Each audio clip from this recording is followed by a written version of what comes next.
Selamat siang teman-teman. Jika kita melintas di jalan tol, kita melihat ada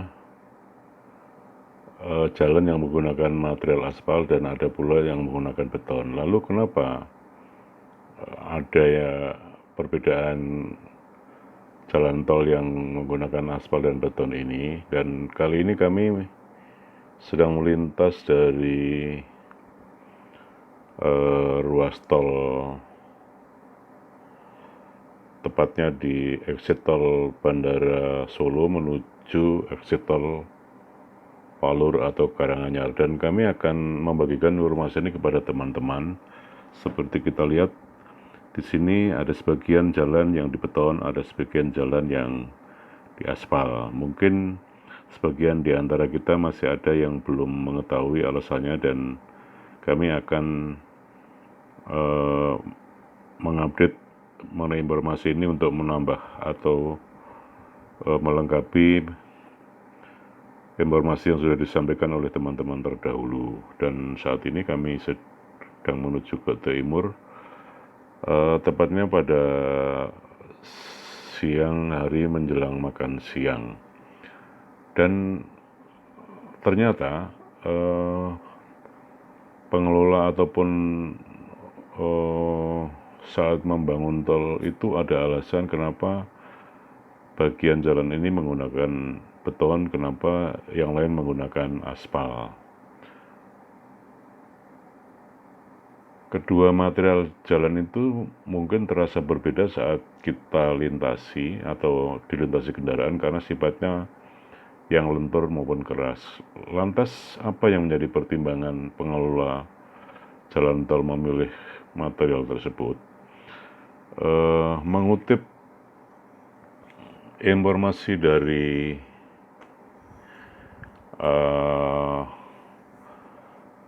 PT Jasa Marga Persero, melalui webnya disebutkan bahwa pertimbangan mereka menentukan jenis atau tipe perkerasan rigid atau beton atau fleksibel aspal dalam konstruksi sebuah jalan tol didasarkan pada perencanaan awal atau beban lalu lintas yang disebut juga traffic yang akan dilayani oleh jalan tol tersebut selama usia layanannya.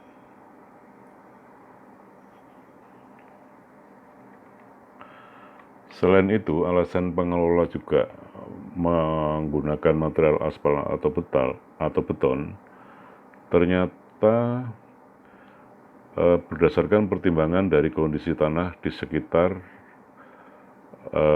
area jalan tol yang dibangun. Jika trafik yang dilayani tinggi, maka direkomendasikan menggunakan tipe perkerasan beton. Sementara jika material aspal dan beton yang ada di jalan tol itu mempunyai kelebihan dan kekurangan masing-masing.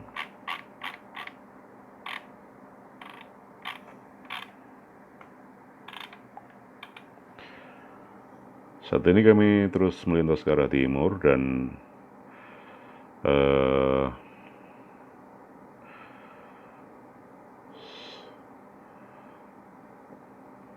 jarak yang kami lintas ini tidak terlalu panjang karena hanya sekitar 10 km dari tadi pintu keluar atau exit tol Bandara Adi Sumarmo menuju exit tol Palur atau Karanganyar.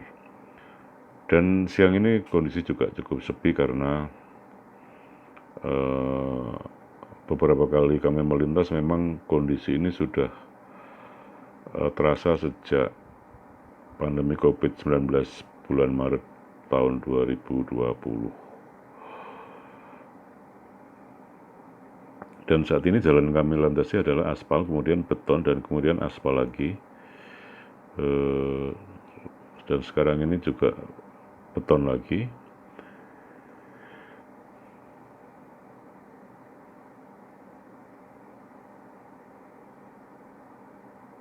Masih jalan beton yang kami lintas saat ini, dan hanya beberapa jarak mungkin 1 kilo, ada yang 2 kilo, sekarang sudah aspal lagi. Nah, tadi kami sampaikan bahwa kedua material ini, baik beton maupun aspal, masing-masing ada kelebihan, ada kekurangannya. Perlu kami sampaikan bahwa jalan beton sejatinya merupakan bangunan jalan yang dibuat melalui perkerasan kaku atau rigid pavement, yakni konstruksi perkerasan dengan bahan baku agregat menggunakan semen sebagai bahan pengikatnya. Dan jalan beton ini memiliki tingkat kekakuan yang cukup tinggi jika dibandingkan dengan perkerasan aspal yang menggunakan perkerasan lentur.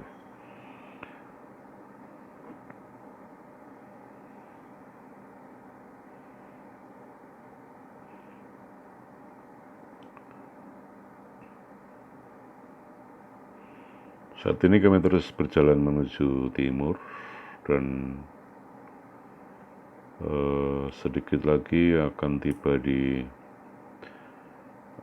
exit tol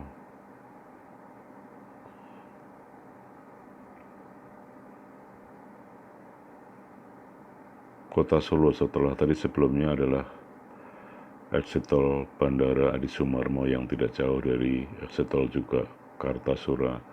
Semuanya masih di wilayah Solo.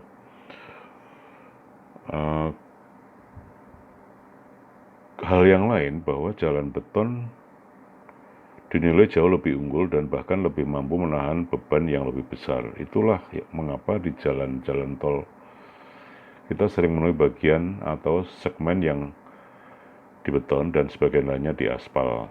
Dan saat ini kami sudah melintasi gerbang exit tol Kota Solo, dan inilah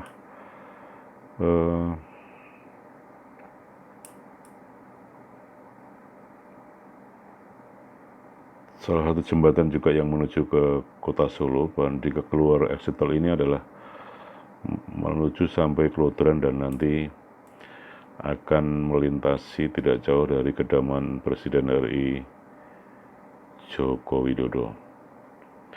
Dan kami terus melintas ke timur, dan jembatan ini perlu kami sampaikan juga di kala-kala tertentu sebelum pandemi, jika sore hari kerap digunakan nongkrong oleh warga sekitar untuk berfoto maupun juga sekedar menghabiskan waktu sore hari. Kami akan melanjutkan mengenai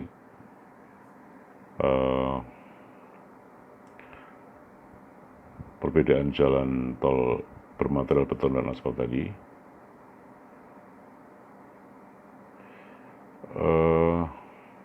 Ada beberapa kelebihan jalan tol yang menggunakan material beton. Satu di antaranya adalah dapat digunakan pada struktur tanah yang lemah. Kelebihan jalan beton dapat digunakan pada struktur tanah yang lemah atau ekspansif yang California Bearing Ratio atau CBR-nya rendah. Artinya pembangunan jalan dengan perkerasan atau beton ini dapat dilakukan tanpa melakukan perbaikan tanah terlebih dahulu. Dengan demikian, kekakuan atau modulus elastisitas beton segmen yang lebih besar, konstruksi perkerasan kaku mempunyai kemampuan penyebaran beban yang lebih tinggi dari perkerasan lentur atau aspal. Sebagai dampaknya adalah bahwa lendutan atau lahan menjadi lebih kecil serta tegangan yang bekerja pada tanah dasar juga rendah. Karena itu perkerasan kaku atau beton tidak memerlukan daya dukung pondasi yang kuat. Kami terus melintas ke timur menuju gerbang tol Palur Karanganyar, dan sebelum sampai di gerbang tol Palur nanti kami masih ada melintasi exit tol Mojosongo yang juga menuju Kota Solo. Kalau Mojosongo ini juga bisa menuju ke Kota Purwodadi. Kemudian kelebihan kedua dengan jalan tol berbahan beton adalah tahan terhadap genangan air dan banjir. Artinya secara kualitas struktur jalan beton memiliki kekuatan dan ketahanan, bahkan tidak mudah rusak meskipun tergenang air. Dan tidak hanya itu, jalan beton juga memiliki ketahanan yang baik terhadap pelapukan akibat cuaca, atau juga tidak memerlukan pemeliharaan yang terlalu sering. Dan jalan bermaterial beton ini dinilai cocok untuk pembuatan jalan raya dengan mobilitas tinggi seperti di jalan tol. Kami terus melintas ke arah timur. Kelebihan lainnya, jalan beton juga bahan materialnya sangat mudah didapat. Material pokok jalan beton kan yaitu menggunakan semen, bahkan dapat dengan mudah ditemukan di berbagai wilayah di Indonesia.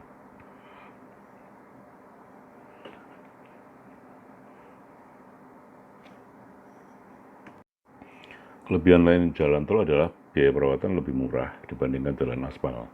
Untuk biaya konstruksi jalan beton memang lebih mahal dibanding jalan aspal, tetapi biaya perawatannya konon dinilai jalan beton lebih murah dibandingkan jalan aspal.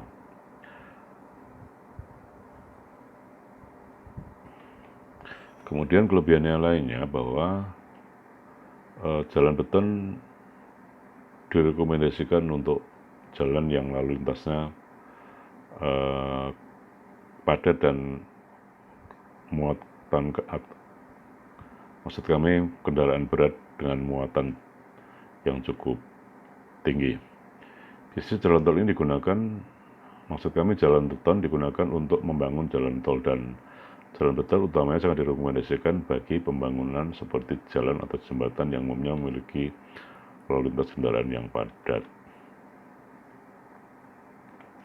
Perlu kami sampaikan juga bahwa perkerasan kaku atau jalan beton ini rata-rata mencapai 40.000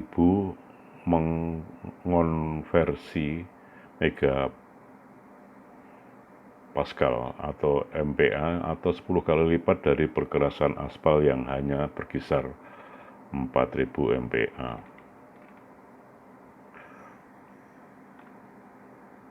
Kami terus melintas ke arah timur, dan menjelang makan siang ini juga kendaraan masih sangat sepi, dan mungkin jalan tol Trans Jawa ini yang pernah kami alami biasanya hanya rame dari Jakarta hingga Cikampek, kemudian sampai Cipali masih lumayan ramai. Tapi begitu memasuki wilayah Jawa Tengah, mulai dari Pejagan, Brebes, kemudian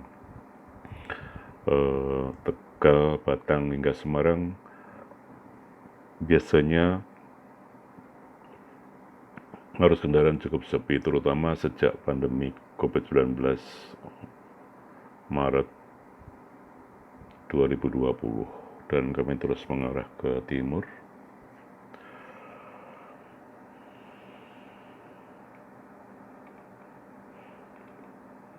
Cuaca siang ini cukup cerah, dan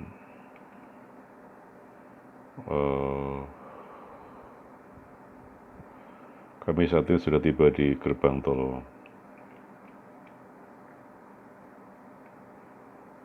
keluar Palur.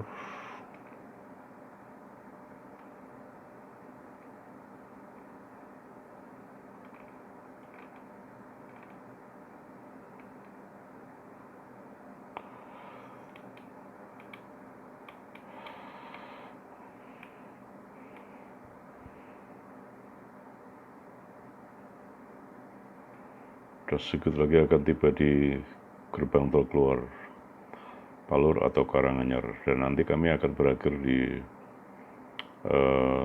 Simpang 3 Sragen Palur.